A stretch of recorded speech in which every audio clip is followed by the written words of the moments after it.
pretty happy with that one. A lot of these are mobile AD carries, especially ones you'd potentially prioritize, have been thinned out. But it looks like anyone's legend are going to lean towards the jungle. I think it makes sense. No jungle bans in that first rotation.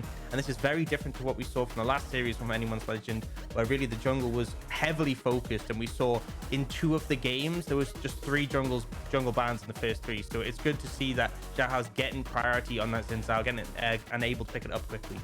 Yeah, and that's something that, you know, this is a pick that is very much synonymous with Xiaohao. We know he can play this very well. Obviously, it is incredibly meta, but ooh, the Akali locked and loaded straight away alongside the Jinx. So Creme getting back onto the assassins that we knew and loved him for in 2021. Yeah, and it makes me think that potentially Forge might have to take a mid lane in this first rotation, have an answer in this situation, but it looks like instead they're leaning towards the support, and I feel like there haven't been too many AD carries banned. You could leave it till second rotation, but it might be a bit risky, especially since we're seeing Abel get his Jinx, and this is something they've been prioritizing heavily, first picking it in their last series quite a bit, and obviously a massive threat in the current meta. So we'll see what anyone's legend up for. Do they need to answer the Akali now, or are they just going to take an AD carry pick and then leave the mid lane for a little bit later? It looks like they could even be going in. I mean, this is a potential flex, is the thing, so yeah, it has that strength in it, but picking up an option that can service as both a top laner or a mid laner into the Akali in the mid lane, it would do okay. You know, you have that range advantage in the hammer form. You can obviously knock her away, but we'll see what OMG opt for. I think jungle makes complete sense here. You don't want to get the pool thinned out for the next rotation, and Jarvan does make things a bit difficult for anyone's legend. If you start to target the AD carry pool, and the AD carries also have to deal with the fact that they can be trapped in a cataclysm, put you in a difficult spot. Yeah, we'll see what the next rotation of bans are going to be. I would imagine you will see anyone's legends focus towards either the jungle, or excuse me, not the jungle, the support lane. And on the other side, I imagine you'll look towards either like getting rid of the Aphelios, maybe even the Jhin as well on the side of OMG, trying to just get away with some of those AD carries. But just a quick little stat check as I look at Creme's history for in the LPL on Akali. He has played it, I think, a total of 8 times so far, and he's only lost on it twice within the LPL, so that's not including LDL stats. So definitely something he's very, very comfortable on. And looking at some of the matchups he's got into against LeBlancs, Lucians, Sets, Gallios, Rises. He doesn't really care which he's going into it. He just feels good on this champion. So right now we're seeing a couple of things being banned out. It's actually going with the Ziggs for OMG, saying, look, we don't want betting on something super safe that can just farm and then deal with the waves once the Jinx gets big in the late game. Yeah, I think as well, it works really well with Leona, because Leona obviously can just lock a target down, you can fire your entire combo. Also, the satchel makes it a bit difficult for Jarvan to really punish it. So again, maybe targeting those things that Jarvan is going to have a bit of a harder time to deal with. You know, we focused on this Akali beat for Creme as well. It could technically be a flex in the top lane. That is an option available. I do think knowing Creme, it's probably for him, but we have to keep that in mind. And we see Ezreal then banned away. And again, these are just AD carries that can get out of a cataclysm, right? They want, when Aki hits that ult, they want whoever he targets to be trapped in there. Yeah, they want to try and just make sure that whoever is there stays there. And you're going to combo that up with something like a Nautilus or a Rell. That works out too. So very low mobility AD carries are the only ones left on the field for the side of anyone's legend if they want to go for that hyperscaling like an Aphelios, which I feel like is a bit of a bait right now, but we'll see what they want to go for. And we're waiting to see now. Last pick will be for OMG in top side, and of course anyone's legend will have to pick their top laner blind. Waiting to see now exactly where they want to go for. They're waiting to, I like this from OMG, they're waiting to see where exactly this Jayce is going before fully committing to see where they want to put their top. Yeah, I like the Jhin in this situation because compared to like an Aphelios has a bit more limited range unless you have the Calibrum even then. Whereas the Jhin, like, you can just stand 3 screens away and press ultimate, right? You have that option available, so allows them to play a little bit safe in this situation. We do see the Sylas come out, which is a bit of an old school. We see that matchup so much, the Sylas into the Akali. You steal away the ult, you have the potential to duel, so makes a lot of sense to be able to match up with the Creme. But it is going to be an exciting mid lane matchup. We've seen a lot of Victor Corkis. I think Sylas, Akali, a lot more fun. In the top lane, we get the Graves, which, you know, this is a matchup where into the Jayce may struggle a little bit early, but once you sort of get your lifesteal items, often we see the shield bow and the bloodthirster, you can kind of just out heal any damage he offers. There is still all-in potential for Jayce if he finds a window, but mostly at that point you're comfortable just farming up and being a big threat. Yeah, and a little thing for Forge, this is his most played champion in his career on the Sylas, and the second most played is the Akali, so he's going to know how to pilot this champion alongside the ultimate of the Akali in that laning phase, so very, very comfortable on this champion, knows how to play it, knows how to pilot it very, very well, and that is what's been comfortable for him so far during the LPL, and of course during the Demacian Championship as well, but we'll have to wait and see how it all ends up panning out. We are jumping onto the Rift for game 1 of this best of 3. Both teams hunting for that second win and to get their seasons off to the absolute perfect start. Anyone's Legend versus OMG, anything can happen. And right now, it looks like everyone's just going to be spanning out, no real thing. And actually, I love this start. I want you to explain this a little bit to me. So why do we see the boot start for Jins in this bot side more so than anything else? It's just the movement speed is such a powerful tool for Jhin. The fact that you can go the full pots as well gives you all that sustain, but it's like early boots for Jhin is such a massive factor. And oh, I'm already getting the flash from Abel. Really nice to see. But yeah, I mean, Jhin doesn't need the AD as much of other champs, right? You can out trade if you play around 4th auto in your Q. Your pushing power is pretty solid, but having the boots means that extra movement speed allows you to benefit more from fleet footwork, get in range, build early swiftness boots, which is a really powerful tool. Because if you think about it as well, you're into a Rell, right? One of the biggest early sort of issues for a Rell is movement speed. If you grab early swiftness boots, often you can just run out of Rell's W, and there's no way you can actually get in range. And actually, what you're seeing from Cold here is this is a different strategy for Rells, is you actually go into a dismounted form, and then you can't avoid the engage, right? Because she mounts up, runs at you, and flips you. There's no way to like move out of the way of that. Yeah, we see the brush wars, the middle brush war that usually happens for the supports in the early game. You want to try and get that control, get that early level 2, and you just even very rarely does it lead to a kill. I say that as, you know, we've had a lot of them in the LPL this week, but it does mean that you get that early level 2, and it does mean that you have the control around bot side. So we'll see how they're able to garner themselves around the map and make anything work for themselves. And while that's all been happening, the junglers will be starting on opposite sides of the map, and we can see them now. The Xin Zhao pathing up towards top side, the Jarvan towards that bot. It's all about information in this early game. Both these junglers will want to try and get on top of your face as early as possible. Yeah, and I think a clear signal for me is the fact that Abel is already down flash, right? In my mind, that just speaks, okay, bot lane is definitely a gank opportunity. Does have the cleanse available. The big thing, one of the powers of the Glacial Augment Leona is that cleanse doesn't do anything against the Glacial Augment, right? You engage onto Abel, the CC goes down, the slow field are there. Yes, the cleanse will come in, but you're still on the slow field. With no flash, there's no way of getting out of that, and it allows Xiaohao to really easily find a gank. Looks like he's going to go for one now, but recognizes that he is on a ward, so just going to clear that one away, get himself 30 gold, and an extra point or 2 in his ward score. Good job, Xiaohao. Again, just seeing where these junglers want to go, where they want to prioritize. Bot lane is going to be pushed in now by the side of Abel and Cold.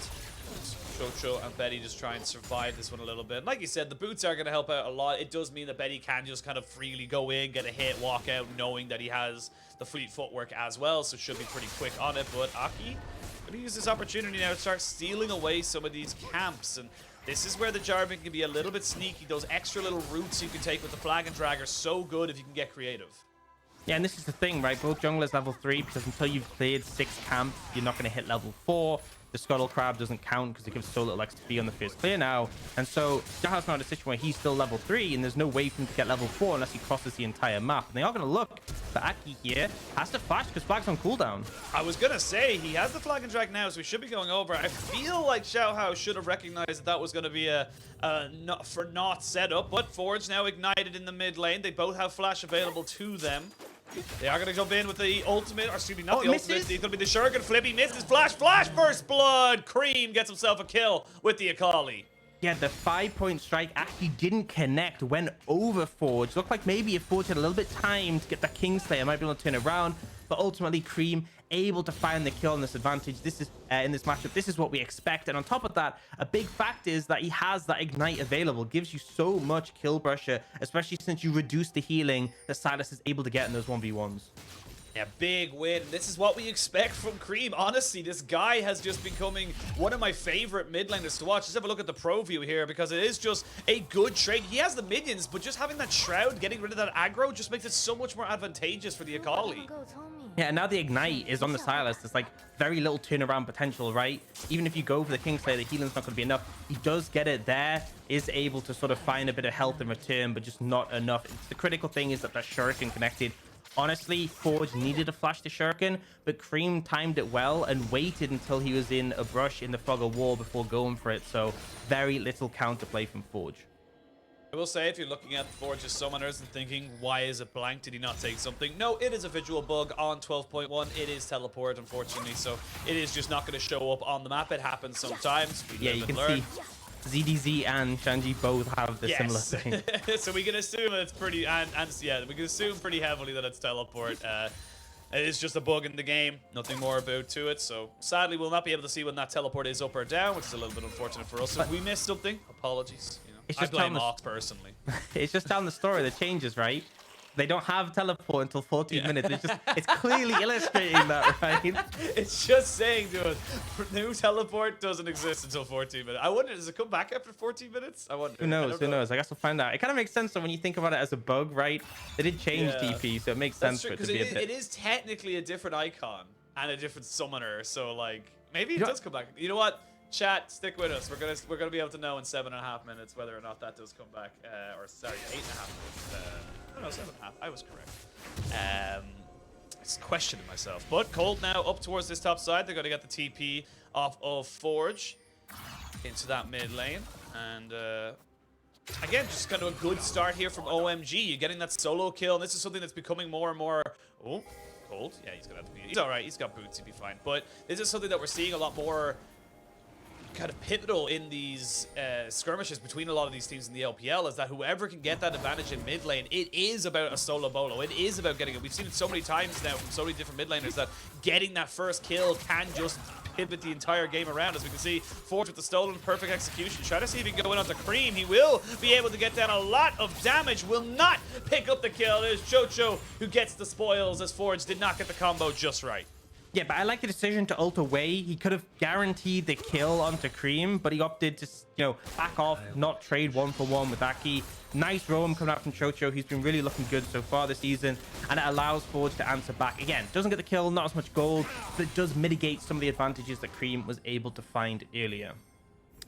Nice little roam there from Chocho. Just keep Forge in this mid lane in a good and healthy standing. On to see that now. We actually have a lot of the plated steel caps coming in for a lot of players. Let's have a look at this, because they actually see Chocho's just on vision. So they know he's there, and yeah, Creme still kind of goes for this fight. Feels like a little bit of an oversight there from the OMG mid laner. Yeah, I think Creme just... I think the thought process was, okay, I'm safe, I'm on a tower, and then he's like, okay, Aki's coming, but Aki was a bit too far away. You're also a little bit too low on HP. A lot of things going on there, and ultimately it was just a bit of an overstep, a bit of over-aggression in that situation that ended up costing. But again, both teams pretty even in this situation. Herald is up and available. They're leaning towards there. Both supports been roaming pretty heavily, and so they will find their way here. And you can see anyone's legend trying to enter in, but Cold is trying to ward them off. And I think the top lane priority is the big difference maker here, right? ZDZ able to get there first, so OMG back away. They look for mid priority, but Abel has made the way over. It looks like both teams ready for a potential fight here. Oh, they're going to go for curtain calls in a perfect position as well, right in the back line, so that no one's going to be putting any pressure, but Chocho just hasn't got the tankiness to keep himself alive. You can see Xiaohao jumping straight in onto Abel. The Cataclysm comes down. It's a 2-for-1 in favor of OMG. You can see that now that Betty is here. He will get himself a kill. The flash forward aggressively with the fourth shot makes it so it was a 2-for-2. Yeah, and just the initial engage from anyone's legend sort of sets them up in favor. OMG are able to answer back quite nicely, but then that final fourth shot from Betty makes it an even trade. A lot of summoners burn across the board, but neither team really in a position to take that Herald instantly. And it's just Creme a little bit over aggressive again, right? You should be understand the enemy team is in position to capitalize on you. And yes, he does manage to get a kill and get out, but you burn so much HP, right? The Akali is essentially used pretty much everything in a kit just for that one Leona kill, and it means all you really left is Aki burns his ultimate for a kill, and then there's nothing, right? There's no real damage left available. Betty is able to walk up as aggressive as he wants and just secure that final kill to make it an even trade. And both teams reset, both teams spread back on the map. They have to answer waves, and Herald is still on the cards. You see pings coming out, OMG looking to once again potentially move towards it. A big factor now though is that those supports have their ultimates available. Cold's actually on cooldown for a little bit, but Chocho does have that solar flare. big thing for the supports as well that we're noticing, specifically with Chocho when he goes into that fight, is that he doesn't have Aftershock. He doesn't have that initial tankiness to keep himself alive. They went with the Glacial Augment, which again is still a very powerful keystone, but it is going to be a little bit of an adjustment for these supports to recognize that when you go in, you're just not going to be able to tank up that much damage that early. Yeah, and I think it's, you know, with Leona, you're already so tanky. It's like Aftershock was overkill. Like, don't get me wrong, it definitely does offer a lot in terms of making you extremely hard to kill. But with the Rell, you can really get burst that extremely fast, right? You have that shield when you do the crash down, but outside of that, you don't actually get too much in terms of extra resistances. So you can just be punched through pretty quickly. And it means that often they are trading their lives for a good engage. You already see an Oblivion Orb picked up here by Creme, so he recognizes the fact that this Sylas can just heal up an unholy amount, so they want to make sure that they're not giving that one up as easy as possible.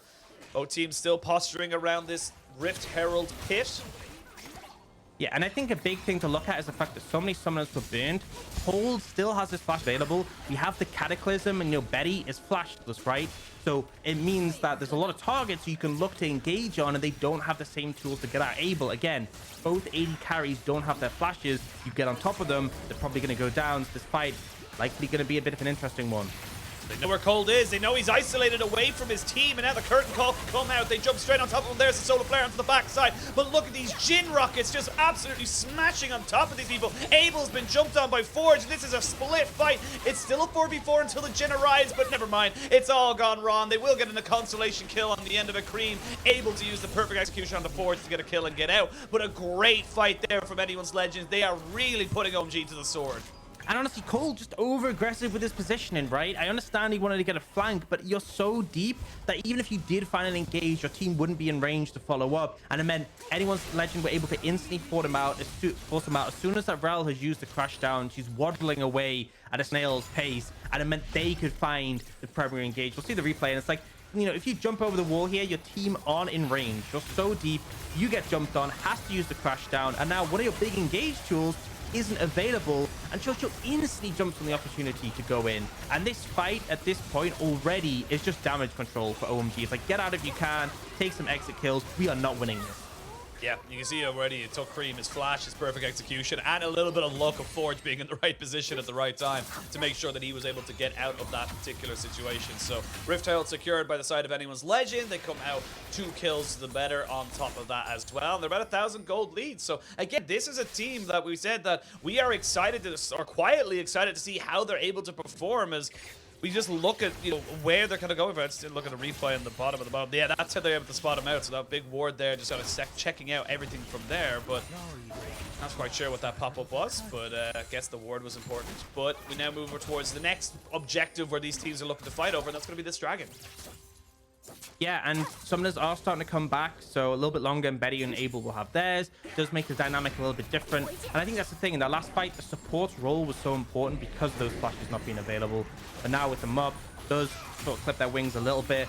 If anyone's Legend not happy just to throw down the Herald now, the reward from the last skirmish win, they'll take the plate to mid lane, and the priority that gives them allows them to now move into the river. They now have control of the area. They clear out the vision from OMG. You can see Abel's actually recalling from an item, so they are just completely sacrificing the dragon. There's no contest on this one. It is only a Cloud Drake, but of course that stacking will become a bit of a nuisance there. Shanji does take a little bit of an unfavorable trade on the top side. I always think that it's a Cloud Drake, right? If it's a Cloud Drake, it's not a Cloud Soul. So that's always the thing that I think. Yeah, that's true. You know what? You're right. Yeah, and even then, like the ult cooldown reduction, it's kind of okay. I think as an individual dragon, it's fine. You know, Cloud Soul, obviously not everyone's sort of most valued takeaway, but it's like if you see Cloud and now Mount, I'm like, you know, it could be a Chemtech, and we all know how broken that is. We'll wait to see if it's a Chemtech. We still have 4 other options to cycle through, as we know that the next dragon is going to be a Mountain Drake. 4.5 minutes until it spawns. We have 3.5 until the Rift Herald spawns, so we might see another engage around that. But for now, it is just about getting those first items, getting yourself back onto the map once you have it. So you have the Gale Force now for the Jhin, and I must say, Betty quietly getting up ahead of this Jinx. 2-0 and 2 has got the Gale Force available. You work that alongside the Gora Drinker of Xiaohao, and of course the Eclipse from ZDZ. You're going to be able to do a hell of a lot of burst in this team, especially if you're able to get on top of people like they have so far. And it's such a massive tool as well. Gale Force can really change the dynamic of fights. You know, if Graves or Akali are up in your face, if Rell tries to jump on you, it can be a lifesaver that doesn't end up burning a 5-minute cooldown, especially as you kind of want to save Flash for the Cataclysm because Gale Force doesn't work against that. But with the thought, flag Cataclysm. Yeah, thinking of Cataclysm, they're not going to waste anything. ZDZ knows he's dead. He doesn't even want to use his flash. He's just going to accept his fate. Does delay it a little bit. They won't be able to get the tower fully from this, so not the worst of situations for ZDZ, but now he ends up getting a quicker recall, shall we say, back into his base. Yeah, and I like this, you know, when you feel like you're a little bit behind in terms of how the fights have been going, it's good to look for those opportunities away from where the enemy's applying pressure. They go for a pretty nice, easy kill on the top side, but it does leave their bot lane a little bit exposed. So instantly, Aki is beelining down here. Shanji's going to stay top and get the tower, so a positive trade in that regard. It is also that first tower, so that extra influx of gold. And because he's heading straight bot, his bot lane are fine to defend it. They feel comfortable to stay there. So good play coming out from OMG. And this is kind of similar to what we saw in their first series against TT, where actually TT started the game pretty well. In terms of fights, in terms of early gold, they came out ahead. But when it came to the mid game, OMG really started to intelligently play the map. And that's where they started to garner advantages, particularly in cross-map situations. So I think that's something to watch out for here, is OMG are comfortable being a little bit behind off the early game and then seeing what they can do off that. All about how anyone's legends are able to kind of get themselves back the advantage. They trade a turret and a kill for literally nothing. So right now it is pure advantage for OMG. They get themselves a little bit of a gold lead. So at the end of it, they just kind of equal it out. They're going to be pretty damn happy with that. Shanji did pick himself up the Immortal Shield Bow, so he's on a pretty good item spike. You have the Proto Belt as well for Creme. This is just a slow setup right now until we see that Rift Herald spawning in less than a minute, and then 2 minutes until that Dragon. Yeah, and obviously, second dragon is not a humongous concern, but I think OMG, you should feel comfortable to potentially look for a fight on the back of that. And if you do secure it, obviously it mitigates the chance of anyone's legend picking up a soul later on. For now, though, they are playing up towards that top side in the Herald. You've seen the lane assignment has been switched up just to allow Graves with the teleport on the other side of the map, and then they have Akali in position. It has been matched by anyone's legend, but OMG were ahead in the tempo that they're first. So it's up to anyone's legend to push in and try and contest this vision. You can see QiuQiu going pretty aggressive here, but has to respect the engaged potential. And Creme looking for something. He's looking for a lot. They're going to flash over. Perfect execution is just that. Creme did invest his flash and his ignite, but he should be just fine to get himself out. So big kill. Rift Herald for free for OMG. Yeah, and it's perfect timing, because if you do that play 30 seconds earlier, then it allows Forge to respawn TP in, and he can potentially have the ult advantage, right? Creme has just been a lot of his tools, but because they were able to get it perfectly, it's a 5v4. And yeah, this is very risky, especially Shanji is moving up as well.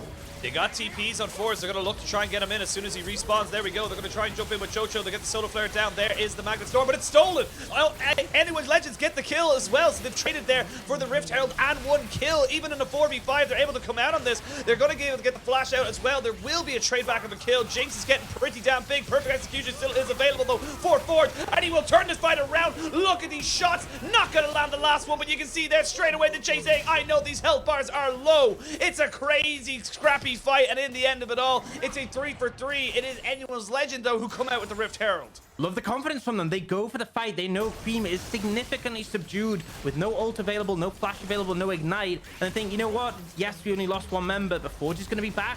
You know, it'll be late in the fight, but a late TP is still going to work. They go in with the confident engage, and they're able to not only steal away the Herald, but come out of the fight pretty comfortably, get some nice gold influx into them that shut down the Jarvan as well. And it's, you know, beautiful play coming out from Creme, honestly. I mean, the timing on this, just as the Herald spawns, was ideal.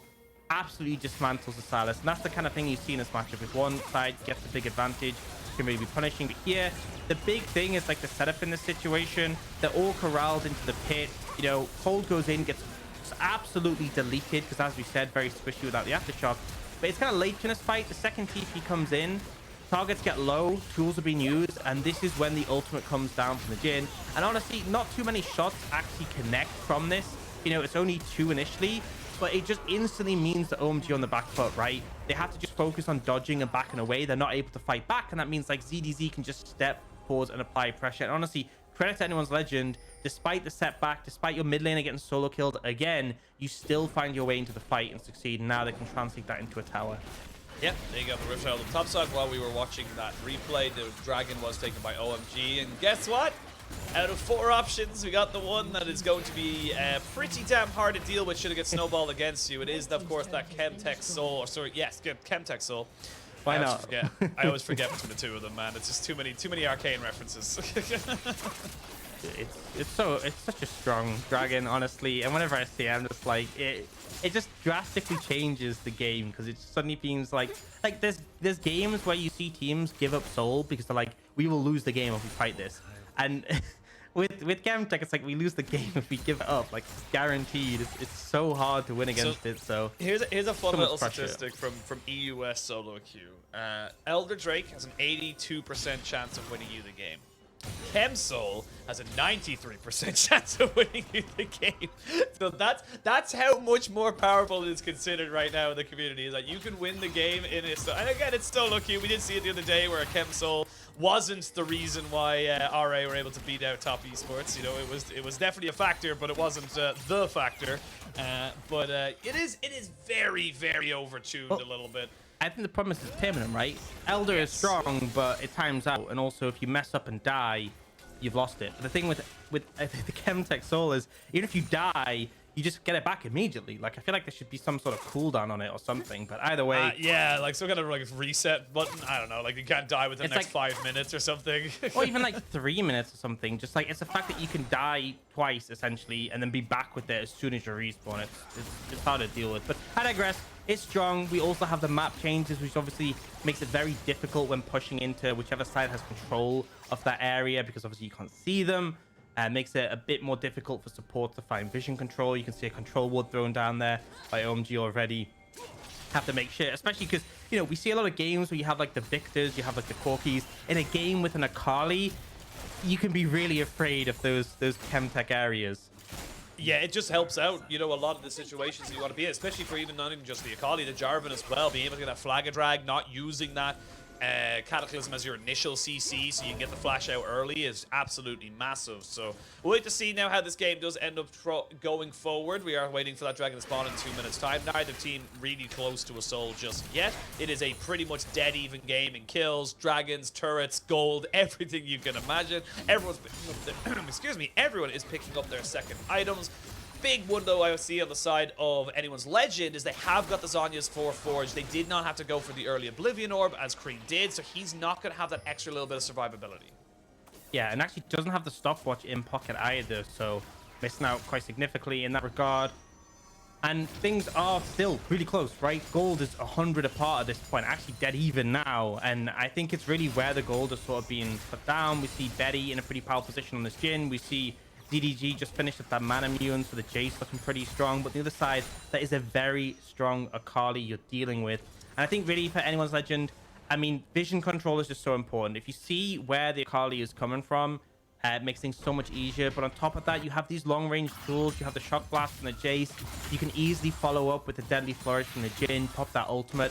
It's just, if you can find that chunk onto the enemy team early, then it is going to cause some potential issues. It is going to cause some problems if someone's low on HP and they're not able to sustain back up easily. We do see, however, Creme has just reset and picked up that Zhonya, so he is in prime position to fight. And that's good timing. We're a minute away from that dragon, and taking stock, every single player on both teams has all summoners available, so they are ready to fight. This is the big one right now. You've got the TPs, you've got your ignites, your flashes, of course. Big chunk there onto bed, or excuse me, onto Abel. That's what you're looking for. I will say there's a double stopwatch for Forge. He has a stopwatch and he has a Zhonya's, so he's going to be able to keep himself alive a little bit longer than you might anticipate. 30 seconds till the dragon spawns. Creme is just hanging off to the side. He has 10 stacks of a Dark Seal alongside his 2-item spike and, of course, the Oblivion Orb. So again, like you said, primed to set himself up for these fights. It will be a little bit of an advantage here for the side of anyone's legend. They are the ones that have got the Chem Fog to their side of the pit, so it's going to be a lot easier for them to hide in the back of that setup. They will steal away the perfect execution. So now, anyone's legend, get pushing mid, push themselves back up, look for that poke, and like you said, just continue to poke and prod away at OMG. Yep, and just chunking them out early really important. You see Cold and Aki in position to potentially engage here. If anyone's legend gets trapped here in the pit, it could be a problem. Engage coming in. They go for the engage. The flash was been burned, but they lose their Jarvan straight away. Aki went in a little bit too far forward. Creme does get the kill onto the Jayce, but can he survive? And can he use the perfect execution? Yes, he can. Creme is solo killing 3 people on the back of this. Creme, what a monster! Huge performance. This fed Akali coming up massive, and Creme, always a pleasure to watch him on this champion. Follows up the engage, and you see Aki presses the ult, jumps straight out, but he's done it. He's gotten the flash from the back line, and that's enough for Creme to just completely take over, decimates anyone's legends carries, and now not only do they get the dragon, they're heading straight to the big purple worm. Yeah, they got the big purple worm coming in for them now as well. That's going to be the Baron, the Dragon. They only lost one. I felt like it could have been a bit worse there for OMG as Aki would go a little bit too far forward, but with Creme able to literally 1v3 and just have Graves and Jinx deal with the rest of the backside. Let's have a look at this, because Aki does go a little bit too far forward and gets deleted instantly. Yeah, but I think it's fine, right? He does what he needs to do. ZDZ and Betty both end up getting trapped, both in an uncomfortable position. Creme follows up instantly, kills EDZ. Betty is now flashless, and as much as Chocho tries to protect him, this is a very fed Akali. And the thing is, it just allows the rest of the team to clean up. If you have Creme single-handedly, I mean, okay, in fairness, he had help from the Cataclysm, but if he's just soloing out the enemy's backline, then it's like a 4v2 on the rest of the fight, and it's just a guaranteed win for OMG. I love the engage from Aki, super aggressive, and it just sets up his team. He knew the win condition, right? He didn't want to wait any longer to get poked out, to get prodded. He wanted to get on that backline. What a monster, man. Like 8-1-2 on this Akali, just doing so much. And I feel like this is just going to add to this guy is just adding his name to the list of people that we need to talk about when we talk about exceptional mid laners. Knights, Doombees, Creme can now, you know, maybe not 100% be up there, but definitely part of that conversation. And now we got to look at how they're going to go for this. Ooh, nice solar flare right down in the middle of the lane. They're going to be able to catch out Abel. He has nowhere for him to go. No cleanse available. Could not splash away. And now OMG, despite having the Baron buff, wow, that's a lot of damage. Creme just comes into the fight and says, oh, I'm sorry. Time for me to solo kill everybody once more. The rest of his team will pick up the spoils, but my God, look at the dynamic. Look how different this OMG team is. Once Creme arrives, they will not get the complete ace, but my lord, it looks so good for anyone's legend. And then Creme just tore it all apart. And I think this is an indication that there's times where you need to quit when you're ahead, or really in this case, quit when you're slightly less behind. Honestly, anyone's legend, like, we kill Abel, it's like, great, you got the AD carry. Do you know who kills towers? The AD carry. So good job, you've stopped the Baron push. But like, you know, it's a 5v4. Surely we win this. And it's like, even though Abel doesn't get to do anything, it's like you burn Solar Flare, you burn Curtain Call, right? There's a lot of tools used. And because of the Curtain Call, look how far away Betty is now.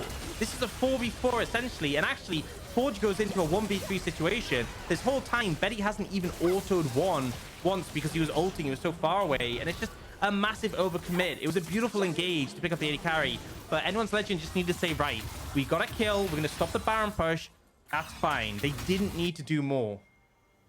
Didn't need to do more, and in fact, they got a little greedy, and they got punished, handed the cookie jar, slapped away by Mama Creme, saying, you do not get any sweets today. And now, Mama Creme's got 22 stacks on that Medjai's, alongside the Shadow Flame, so even slight shields from the Eclipse and even the Sterex are just not going to be as effective anymore. And this is just becoming a much harder game for anyone and anyone's legend to really go for.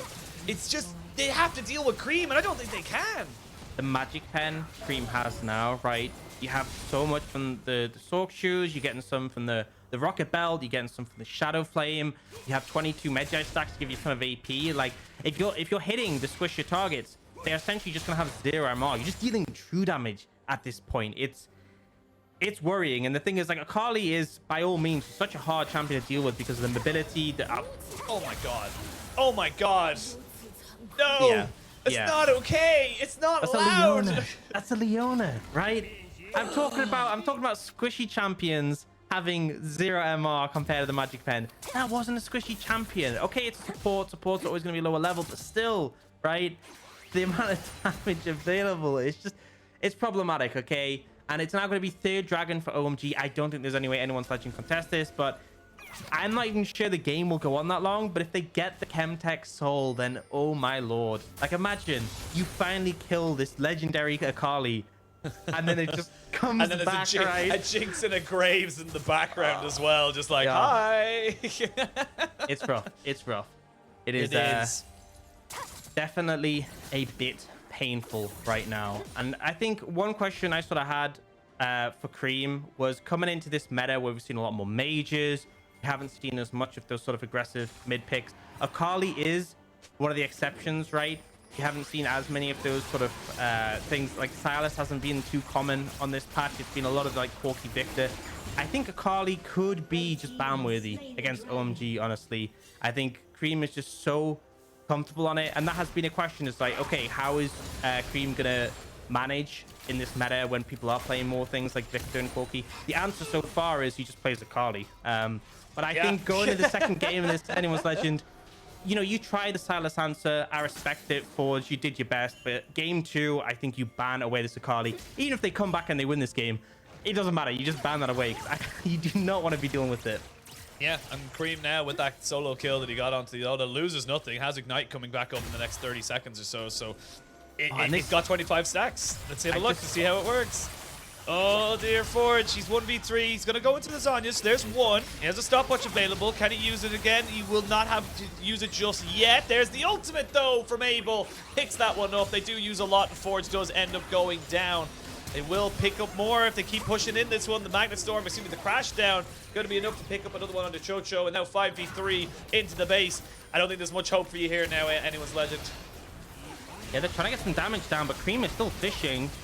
Creme is still fishing. You can see Aki going in as well with the Cataclysm. Going to be able to pick up another kill on the Xiaohao. It's all on Betty. Betty can't walk up onto this Akali. Betty can't really do a lot here. ZDZ going to see if he can maybe clear the wave, but with the inhibitor falling down, Nexus turrets exposed. They're going to be able to try and just push this one all the way. One Nexus turret, another kill. Maybe they look to try and dive to get the full ace as Betty does get the GA out of the Graves. That's going to be all she wrote for game 1. OMG with a little bit of a rocky early game, but Creme carrying it all the way to the end game victory. Yeah, kind of similar to what we saw before, right? Early game, maybe not the most stable. There's definitely a lot of answers back from Anyone's Legend. Honestly, even in the mid game, they looked pretty good, but OMG, very convincing from sort of the mid to late game points. Really knew exactly what they were doing when it came to those fights. They engaged from Aki around that dragon fight really strong, and then they just didn't give any breathing room. And honestly, fair play to Anyone's Legend, like that engage on a Abel, really solid to try and find a way back in, try and shut down the Baron push, but again, just overzealous. And the second you start to make mistakes, we saw Creme get so fed. And I think, honestly, looking at game 2, ban the Akali, right? That's all I'm going to say. Do not leave that open. You can't manage it, and Creme is just too good. Honestly, I'm struggling to figure out who they'll choose for Man of the Rift, really. You know, yeah, a bit of a tough one. Bit of a tough one. Such a collective effort, I feel. No, obviously, we know who's going to be Man of the Rift. We're just going to get confirmation of it once we are able to. But yeah, like straight up, this was a rough one for Anyone's Legend. It felt like they could have maybe, like we said, up to a point. Look at this goal graph.